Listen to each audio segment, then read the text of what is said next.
What do you expect from Baker when he faces Wade Phillips' defense? Well, one thing I expect him to be afraid of is Aaron Donald. Oh. We should have had him here for this Aaron Donald. You know, when you watch Baker, he looks a little confused, and I think Greg Williams did a really good job of that. You know, the Jets don't have the same kind of defense that the Rams have. But what I do expect them to do is most definitely try to cut down on the penalties. You know, and not have him hold the ball as long. Because if he holds the ball a long time on these long routes, it's going to be a problem. You know, that's going to give Corey Littleton time to get to him. That's going to give Clay Matthews time to get to him. And also Aaron Donald time to get to him. Well, that'd be the best player in football, Skip. You mean the guy with no sacks so far? You know what? No sacks in the playoffs? It don't make no sacks against the Cowboys' career? I don't know. But he ain't got no losses against the Cowboys. I was just going to say, what about them win-losses? You always say win-losses. He did lose. Okay, anyway. Tony Romo, he lost. So, he did. Different one. Yeah. So, you know, I just feel like that the NFL, as you know, Shannon, it doesn't take long for them to catch up. You know, they watch film in the offseason, they watch Baker. You know, every player has a tendency. All of us have tendencies. You know, one thing I expect the Browns to do is look to Nick Chubb to try to establish the run. They did that last week. They started off running the football. The Jets stuffed it. They still came back to it and ran it, and it was good for them. And that gives Baker a chance to kind of get into a rhythm. But, you know, if he holds that ball for a long time and it looks confused, you know, one thing Wade Phillips will give him looks that it may look like this, but it's not that. Right. It may look like man, but it's not man. So that's what I expect. But do I expect us to win that football game? I got to go with that. Of course I expect us to win. I expect us to handle them. Yeah. I do. I expect it. And see, I can say that because I don't have to play and I ain't got to get hit. Yes, you can. I expect more struggle. Skip, I think a lot of it has to do with expectations. We automatically assume, oh, you see what he did? He had more touchdowns in his rookie season than any quarterback in NFL history. And so you automatically, well, you know what? If he played so well then, he's going to play even better next year. And like Edie says, teams study you. And I think the thing is, Skip, they're trying to push because they want big plays, and they're trying to push the ball down the field. And sometimes you got to pat the ball in order for those guys to get down the field. And maybe some of that patting the ball is because why, Skip? He might be looking for a certain player with a certain number that wears a certain type of watch. But we're not talking about that right now. But it's still early, Skip, and Greg Williams can confuse a lot of people. Now, Greg will show you a lot of different looks, but if you can block it up, like the blitz look. Remember he gave him the other night, OBJ went 89. He did. There are creases in there. Yeah. But you're going to have to hold up now because he's going to show you a lot of different looks, have a lot of guys moving around, and what you think it is not that, and if you're not careful, he'll hit you in the back of your head with a blitz, a free rusher. I expect – Wade doesn't like to blitz a lot, especially when he got guys when he had Von Miller and D. Ware. You didn't really have to blitz. You know, you got to slide the line one way or another, and the guy that's getting single coverage can get home free. Wade doesn't really like to blitz because now he has Clay Matthews. He also has Fowler. He also has Aaron Donald. He does. So he feels he can get there with pressure, but he will bring it because he does have confidence in his back end. He has Weddle back there now to lead, Marcus Peters. But Peters need to be very careful with Odell because Peters is very vulnerable with the double move because he's a cornerback that likes to clue. He likes to play off, and he'll pat a read. The quarterback pulls up at 3, those balls coming out quick. And Odell will set it down and take off on you, and now you got a big play over the top. So he needs to be very, very careful playing Odell. Peters does. But I expect Wade to get after. Remember Peters against Michael Thomas in the regular season game? Yeah. You were there. Yeah. He'll get you. Hey. What happened in the playoff? Good point. You got to back. You got to back. What? Yeah. My turn.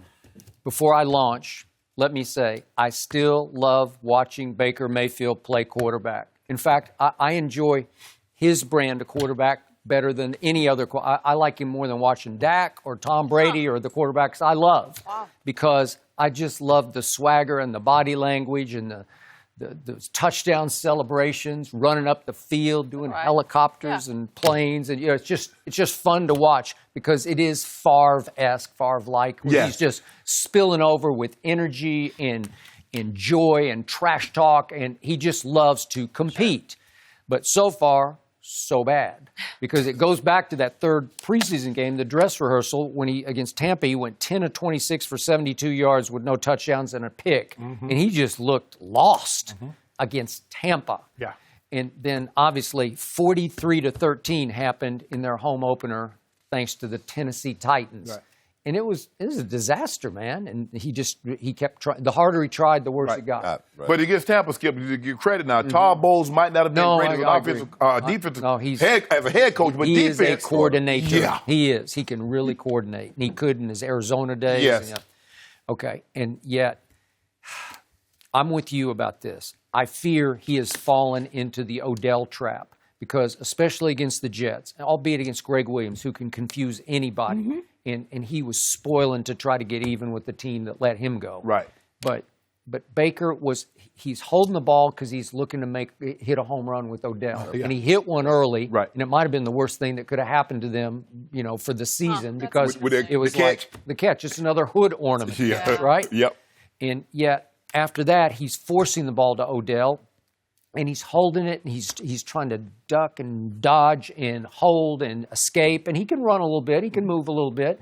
But after a while, he's starting to take shots, and he's starting to get beat up. And he's not a big man. No.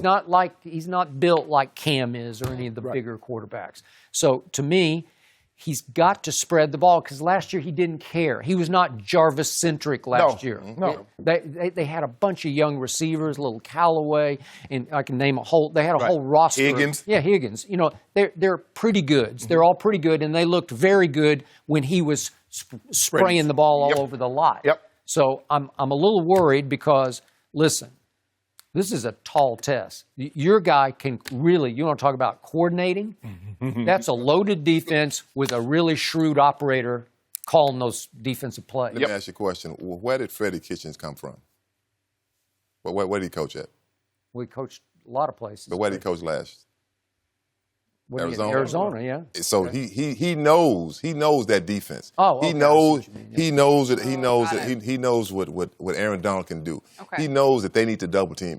We can sit here and say, well, he's not that. You say, oh, he's not that. But Freddie Kitchens like, hey, look, this guy can hurt our quarterback. Okay, what did he do? What did he do to Carson Palmer? I told my friend Roy Green when we played him in London. I said he gonna make your quarterback retire now. Remember I told you that. He broke his arm. so you got to account for that guy. You got to account for that but guy. Everybody doubles him. Who doesn't double him? What was your stat? 80%? Double and triple. The back sometimes comes out and chip on. And you got to talk about the offensive line. Cleveland's offensive line is not that good. Not that good. So that's true. And the worst thing you could do, Skip, if you have an offensive line that's not very good, is hold the ball. Hold the ball. Because that's why he's taking a lot of hits, and he has double the amount of interceptions as touchdowns. You can't if you take what the defense gives you, pretty soon they'll start creeping up, and then you'll be able to throw the ball over your head. Yep. But that shouldn't be your first order of business. Try to throw the ball over their head because they're like, nah, we're not going to give you anything cheap and deep early. But you can't keep taking those hits. It was insightful to me and intriguing that the ESPN guys on Monday Night Football kept saying that, and I assume they got this from Freddie Kitchens, that Nick Chubb is the most valuable player on that offense. Right. Well, there's Baker and there's Odell, but Nick Chubb's the MVP of the offense. You got to run it. Really? Run it. Yeah. All right. Well, that would suggest against your guys, they're just going to run it and run it and run it. Yeah. They have to run it because, I always say the run sets up everything. The run sets up the play action. All of a sudden, you can't just set those guys there. You got to run the football because running opens it up for the quarterback. It really does. It makes the quarterback's job a lot easier. And then all of a sudden it makes the running back's job a lot easier. So they've got to try to run the football. They did it against the Jets, and they did a pretty good job of it. I think that Nick Chubb is probably one of the most underrated backs in the NFL. He's better than people think. But Wade likes to play. He likes to play the run on the way to the quarterback because he really wants to punish your quarterback. But the Rams and the Patriots are just two teams that haven't allowed a passing touchdown so far this season. So something's working for you guys. Well, considering Miami didn't score any and Pittsburgh didn't score but 3 points. Yeah, I'd say they do it pretty good. Probably not going to give up a touchdown this week either. By the way, lately, the only quarterback who's had much success against Wade Phillips was Dak Prescott. I knew that was coming. Thank you for watching. You can subscribe here to get the latest from the show, and be sure to check out more of the best clips from Undisputed, or go watch a few other segments from our other shows on FS1.